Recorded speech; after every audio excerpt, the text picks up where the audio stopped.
Hi students, welcome back. In this final segment on structuring economic flows, we are going to be looking at a specific type of economic entity.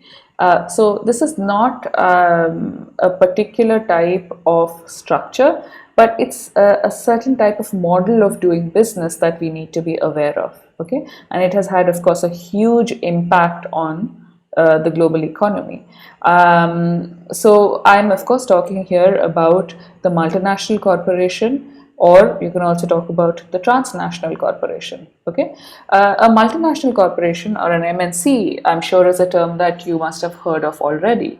So multinational corporations, for most of you, if you're aware of it, is a corporation which has operations. It's known as a corporation which has operations in multiple parts of the multiple countries of the world. So, but I think let's also take a look at the formal definition of a multinational corporation.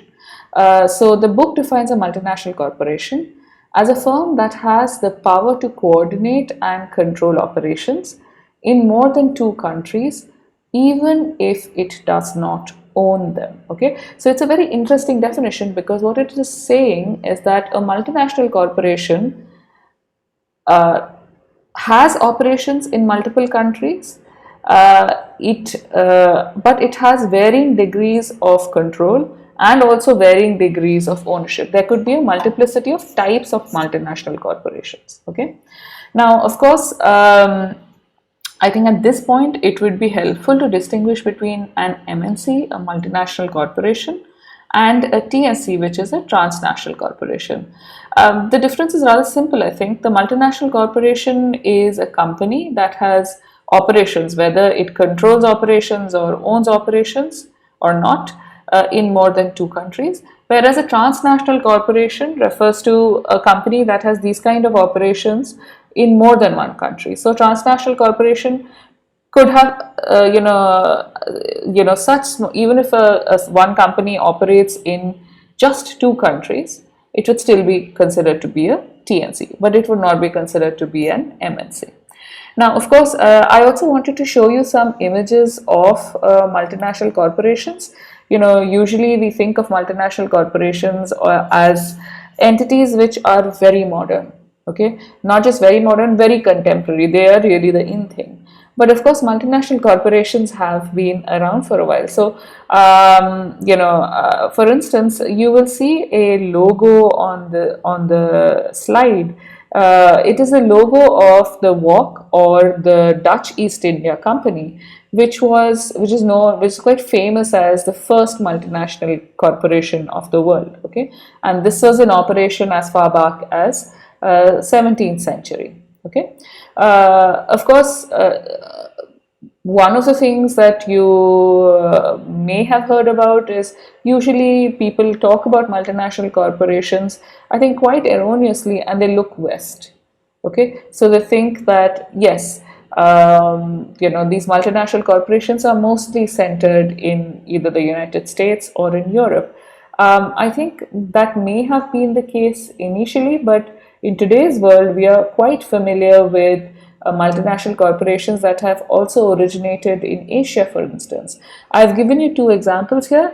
For instance, Baidu, as you would be aware of, is a very famous tech multinational company from China with operations across the world.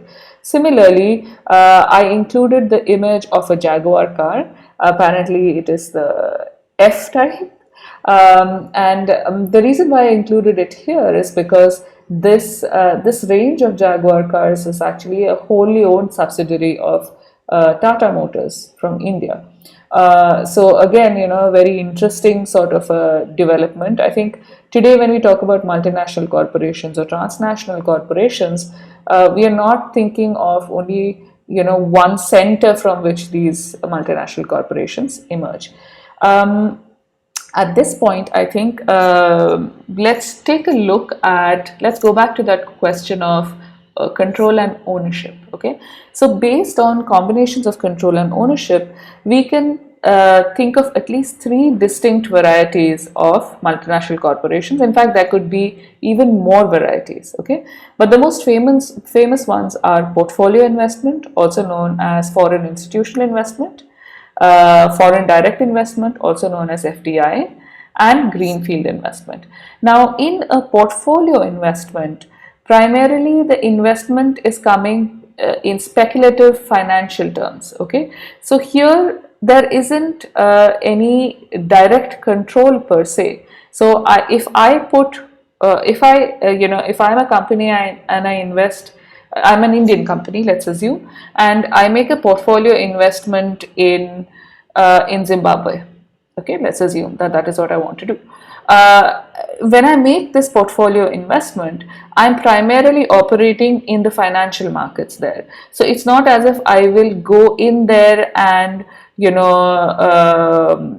have some kind of production operation happening, or even control or own land there, right? A portfolio investment is just simply I put in the money and play in the financial markets and get my return. So that is an FII.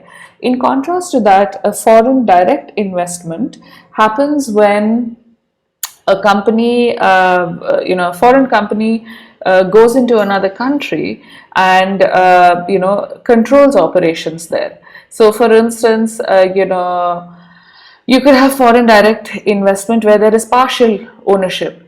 I'm a foreign company. I want to set up a furniture store, and you know which furniture store I'm talking about. I may say, hey, furniture stores in this country, FDI in the furniture business is not allowed. 100% ownership is not allowed. So I may get into business with another local company, right? Or it may be that in some sectors, 100% FDI may be allowed. So here the firm is certainly much more closely involved in the operation and often will have partial or even full ownership. Okay, but a very common thing for foreign direct investors to do is to partner with existing companies, or have kind of associate with existing companies, either with partial or full ownership, or some kind of control over operations, which is not there in FIIs. Another type of multinational corporation, which may or may not differ from the FDI actually, is greenfield investment. Now, a greenfield investor is a foreign investor who comes as a transnational, multinational investor who comes into the country and starts establishing their business from scratch, which means that maybe you will purchase land for the business, you will set up shop there, kind of really dig in your roots and start business there. Okay, so that is referred to as a greenfield investment. Now you may be wondering why we are talking about the multinational corporation or transnational corporation here. I mean, of course, okay, so it is a form of doing business which has become popular. You can see it operating in different parts of the world. But apart from that, is there any other reason why we should pay attention to it in a chapter on economic structures? As a matter of fact, there is, because this is a type of entity. We may even think of it as a structure which has led to a lot of different types of flows. One type of flow, of course, would be products. It could be services, but it has also facilitated a lot of different things. So, for instance, one of the impacts of the operation of a multinational corporation has been the idea of a common office work culture. Okay, or at least you expect that if the same multinational corporation has offices in different parts of the world, there has to be a common organizational culture. That would be expected. It has also interestingly had an impact on the world of education. For instance, I'm sure that you're already aware, and some of you may already be planning to do this, of the popularity of MBAs. Right, MBAs as an educational opportunity that really took off in a big way parallel to the expansion and popularity of the multinational corporation. So the multinational corporation, I would say, is a very interesting entity, and it has structured economies at the level of, economic flows at the level of trade, of course, but also at the level of ideas. And I think I would like to leave you with this note that when we talk about economic structures, their influence is not only limited to influence on the flow of money, or influence on the flow of finance, or influence on the flow of goods and products. It also has very large implications on the influence of ideas and philosophies, right, which flow across the world. And we will take, I think we will get detailed look at this in our chapter on neoliberalism. But you will have to wait for a little bit for that.